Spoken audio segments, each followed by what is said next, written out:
No news only views. दोस्तों, संज्ञा और सर्वनाम की परिभाषाओं को अगर नहीं समझा तो आगे जाके जो स्थितियां बनती हैं वो इसी तरह की बनती हैं कि कोई मंत्री अपने ही सेना को लेके गलत सलत बयानबाजी कर जाता है, सेना को नतमस्तक करवा देता है। और कोई विजय शाह जैसा मंत्री होता है जो कुरैशी, सोफिया कुरैशी को लेकर अपने तरह की एक बदजुबानी कर देता है। और तो और पूर्व केंद्रीय मंत्री फग्गन सिंह कुलस्ते वो हमारे आतंकवादी कहते हैं। आज हम बात करने जा रहे हैं विनय सक्सेना जी से, जो कि वरिष्ठ कांग्रेस नेता हैं, पूर्व विधायक भी हैं और मध्य प्रदेश में कांग्रेस के एक कद्दावर नेताओं में विनय जी का नाम है। हम आपका स्वागत करते हैं। नमस्कार। और जिस तरह की स्थितियां बनी है, अभी विजय शाह जी की गिरफ्तारी नहीं हो पा रही है और तो और उनको श्री लगा के जिस तरीके से पुलिस ने एक बड़ी संवेदनशीलता व्यक्त की है, क्या कहना चाहते हैं? देखिए, महत्वपूर्ण बात यह है कि भारतीय जनता पार्टी ने जो एक अपना जनता के सामने जब पेश किया था तो उन्होंने कहा था पार्टी विद डिफरेंस, शुचिता की बात करते थे, राष्ट्र प्रेम, राष्ट्रवाद, देश पहले। फिर आखिर ऐसा क्या हो गया? आखिर इनके मुंह में, इनकी ज़बां पे जो गंदगी आ रही है, मतलब आप सोचिए, इतनी घिनौनी और निकृष्ट भाषा का उपयोग, जिस तरह से कर्नल सोफिया के लिए शब्दावली यूज हुई, मतलब शब्दों को अपने बार जबान से दोबारा दोहराने में भी शर्म महसूस होती है। और उसके बाद जब सफाई देते हैं तो हंसी मजाक के मूड में उन्हीं के साथ बैठी हुई उषा ठाकुर जी कहती हैं कि उन्होंने तो बहन की बात की थी। अगर आप बहन के लिए इतनी गंदी बात करते हो तो अन्य के लिए क्या करते हो? ये आपकी मानसिकता और विकृत मानसिकता स्पष्ट दर्शाती है।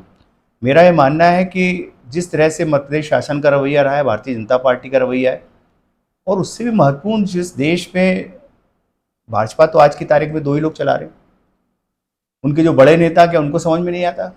एक तरफ आप सेना का मनोबल बढ़ाने की बात करते हो, इस समय पूरा देश अगर कहीं नतमस्तक है तो सेना के सामने। हर जगह बातें आ रही थी, अगर इस समय जब युद्ध की तैयारी हो रही थी, कि अगर कहीं ट्रेनों में अगर आप बैठे हो और अगर कोई सैनिक दिख जाए तो उसको बैठा लो क्योंकि उसको युद्ध लड़ने जाना।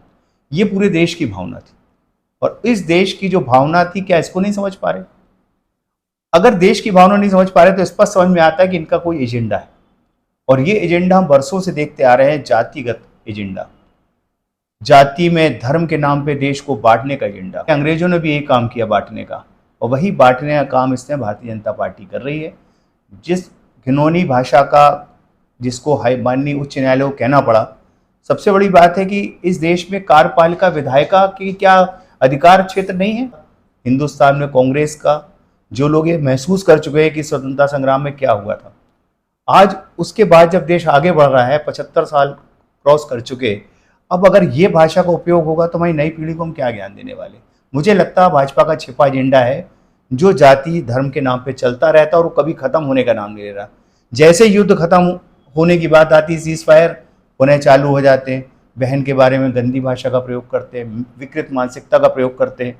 उसके बाद कार्यपालिका विधायिका की जो बात कर रहा था, मैं ये कह रहा हूँ कि जब कार्यपालिका विधायिका अपने कर्तव्यों का पालन नहीं करती, या भ्रमित हो जाती है, या उस पर आक्रमण करने लगती है अपने अधिकारों पे, संविधान की कसम खाने वाले विजय शाह जी, माननीय मोहन यादव जी, माननीय प्रधानमंत्री जी और गृह मंत्री जी, नड्डा साहब, क्या इनको समझ में नहीं आता कि देश का संविधान ऐसी भाषा की हमको नहीं देता? अभी तक विजय शाह का ना तो इस्तीफा हुआ, ना उन्हें उनकी अरेस्टिंग हुई।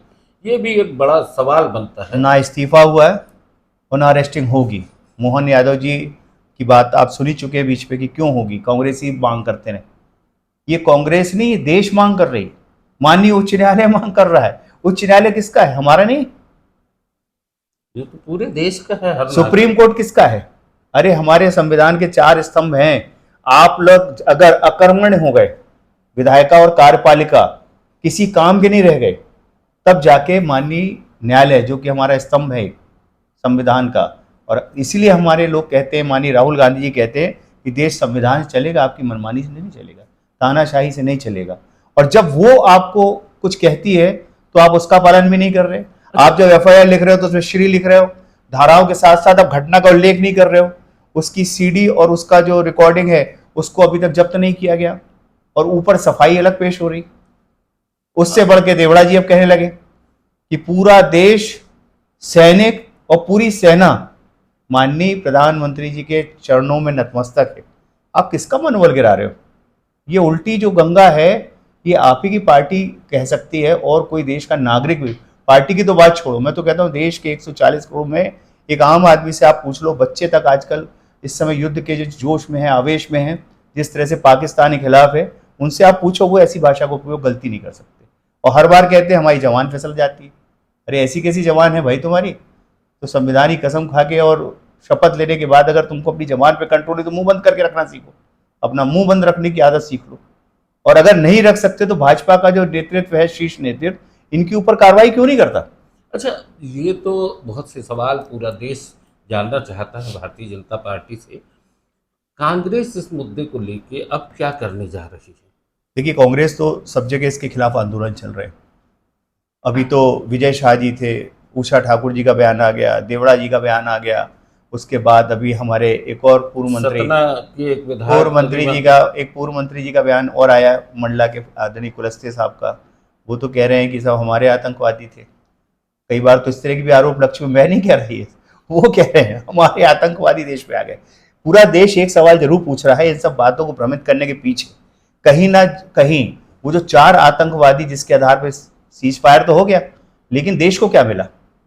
उसके बदले में हमारे 16 जवान और मर गए, हमारे कई नागरिक, आपने उनको अलर्ट मोड पे नहीं रखा, तो जो बॉर्डर पे हमारे नागरिक रहते हैं उनकी मृत्यु की संख्या नहीं पता चल रही। तो वो नुकसान हुआ, उसका बदला कब लिया जाएगा? पीओके कब हमारे देश को मिलेगा? ये जो बड़ी बड़ी बातें संसद में बोली गई गृह मंत्री जी के द्वारा, देश उस बात का जवाब चाहता है। तो अभी कांग्रेस इस मामले को लेके आंदोलन पूरे मध्य प्रदेश, देश भर में होंगे, ये ऐसे कुछ रणनीति बन चुकी है? ऑलरेडी कांग्रेस की यात्राएं शुरू हुई हैं। हम देश को बताना चाहते हैं, हर शहर नागरिक जिसके मन में उबाल है देश के लिए, सच्चे देश के जो नागरिक हैं, जिनके दिमाग में किसी भी तरह का धर्म और उसका कचरा नहीं भरा हुआ है, वो हर आदमी सड़कों पर निकलेगा। और आप देखेंगे पूरे प्रदेश में जो हमारे द्वारा अभी जो पार्टी का जो गाइडलाइन आई है कि जय हिंद यात्रा निकलना शुरू हुई है, और ये पूरे प्रदेश में और पूरे देश में निकलेगी। सभी लोग गौरव के साथ अपना तिरंगा लेके चलेंगे और सेना का मनोबल मजबूत करेंगे। ये अगर कमजोर करेंगे तो इससे हजारों की, लाखों की तादाद में कांग्रेस उसका मनोबल सेना का बढ़ाएगी, और हमेशा बढ़ाया है।